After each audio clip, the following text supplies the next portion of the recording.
Next, minsan, lumalakad sila pa. Next, minsan, lumalakad sila pa ng kanya pag sa kapilya lang.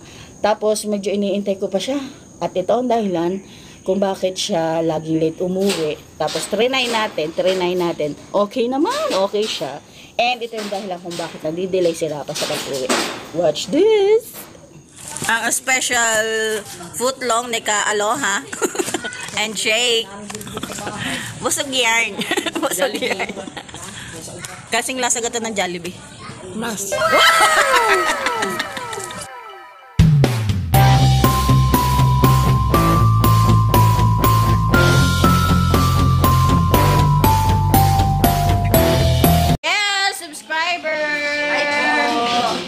Subscriber. Pagkaya naman mga bago subscriber.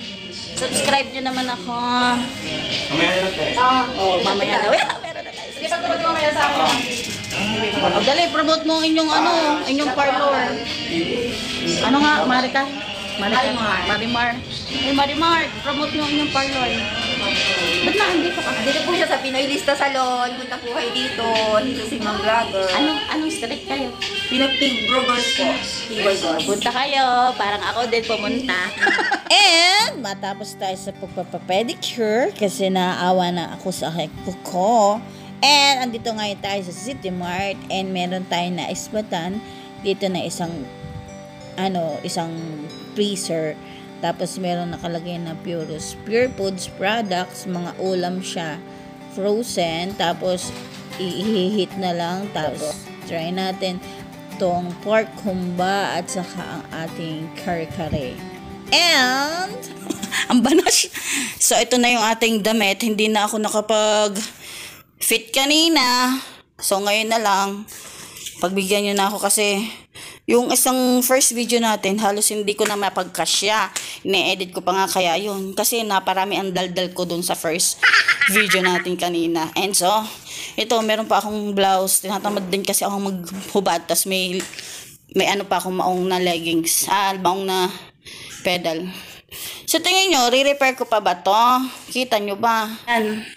Re-repair pa ba natin to? O mas komportable ng maluwag ang ating damit? Diba?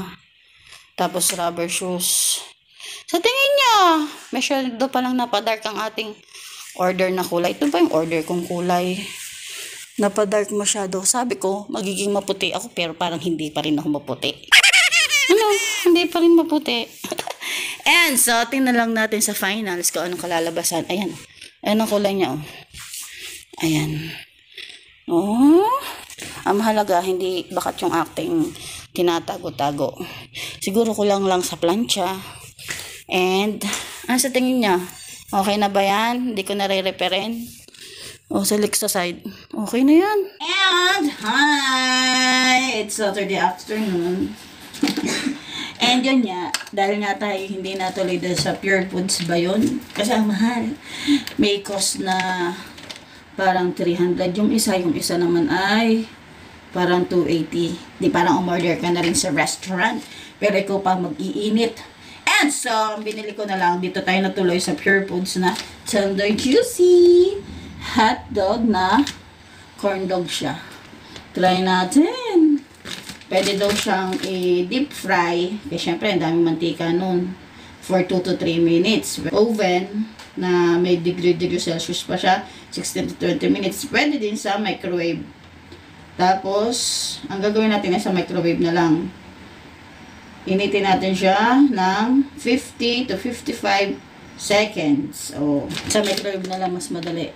And try na natin! And parang ang presyo niya sa 6 na corn dog, parang 288. Not bad na. Okay na. Okay na rin. Kasi sa bayan, ang ganito ay pag hindi 55, 65. Tapos may cheese na rin naman siyang kasama. And try natin. Kaya lang yung nabibili natin na corn dog sa bayan, merong niroroll nila sa ano ngayon? Sa yung malutong, hindi. Breadcrumbs. Wala tayo nun. Wala to yata kasama. And try na natin. Focus ko kayo para mas makita niyo yung product na corn dog tender juicy.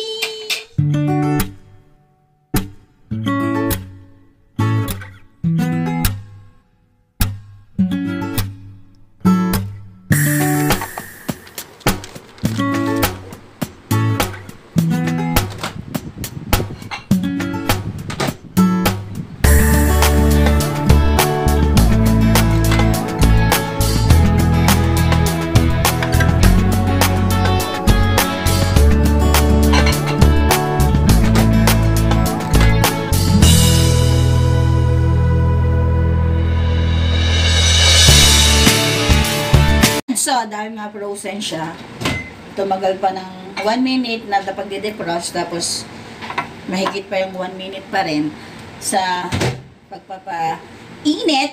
Sabi naman doon, 50 to 50 seconds. 50 seconds bago hanggang uminit. So, umabot siya na from frozen to lampas pa ng 2 minutes. So, kainin na natin. Try natin. Kasi may bishi-bishihan dong isang bata. And let's go, go, go na! Careful! Mainit! And may SMS si Rapa Boy. Yun, kukopihin daw nila yung mga icons sa computer. Oh, kaya mo yan. Ikaw pa. Ikaw pa ba? Busy pa siya. Ako munang kakagat.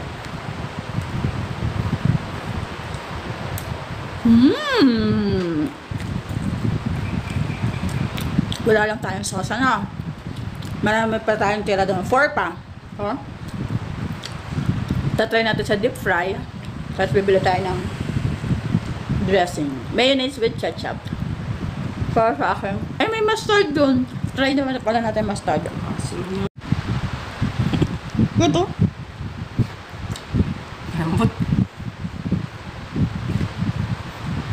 And mamaya ko na itutuloy ang aking corn dog. Mas masarap yung pag may kape o kaya ay Milo. So, hugas muna akong plato. And mamaya, kwentuhan tayo.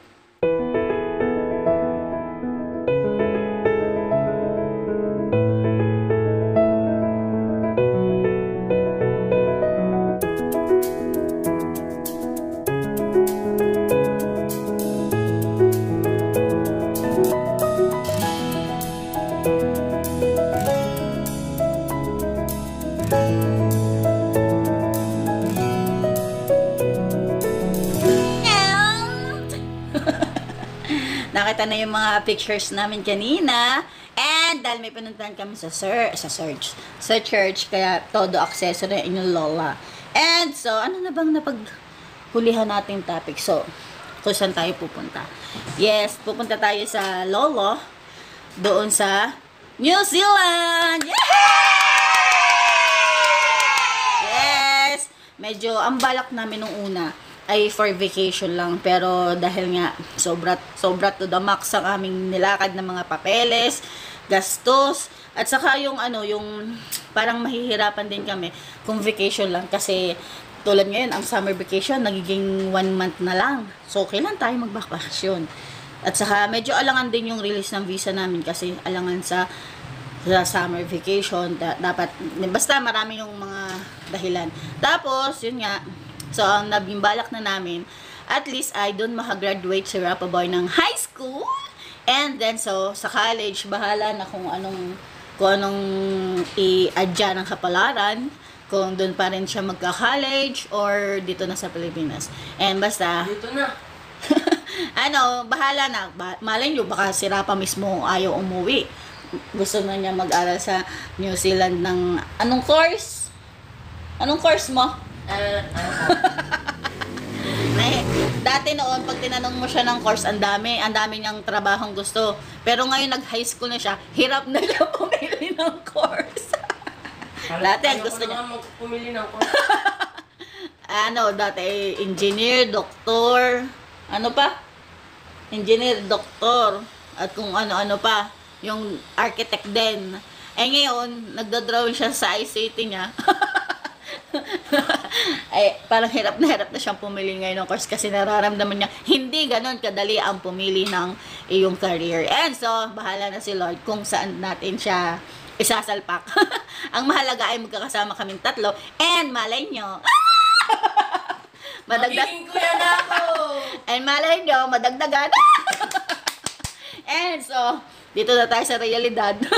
Yun ay future pa, hindi ko alam kung ano mangyayari sa atin. So, nagpe-prepare tayo ngayon ng wala pa masyado kasi may inintay pa tayo mga sandali. Kasi wala pa tayong maleta. Sasama ko namin kayo sa pagbili ng maleta. Kailangan natin ng iba pang mga gamit tulad ng mga brief. Mga brief na Rapa. Tapos yung mga panglamig naman, doon na lang daw tayo bibili sa New Zealand kasi Mas marami doon tayong mapipili. And so, pero pagdating naman namin doon ay summer. Hindi masyadong kalamigan. Ang mga kalamigan doon ay mga summer natin. Baligtad. Baligtad doon. Tapos, yun. Hindi namin alam kung makakaya ba namin ng weather doon. Alam niyo naman, may asthma tayo, no? Pero sabi ni Lolo, dahil may asthma din si Lolo, hindi daw siya na-attack doon ng kanyang asthma. So, tingnan natin. Tingnan natin! Pero syempre, magdadala tayo ng meds natin, ng marami tayong at iisa-isahin ko nga sa inyo yung mga travel documents natin dapat dalhin, kung saan dapat ilagay. Kasi ang required sa amin ay 30 kilograms sa ating bag, tapos parang another 7 kilos yata sa ating hand carry na bag na gamit. And so, yun nga, medyo matagal-tagal pa naman ang aking pag-iisip. Medyo napupuyat na nga sa iisip dahil check tayo ng check, baka tayo may maiwan. Tapos, yun nga, nagsasort na ako ng mga gamit.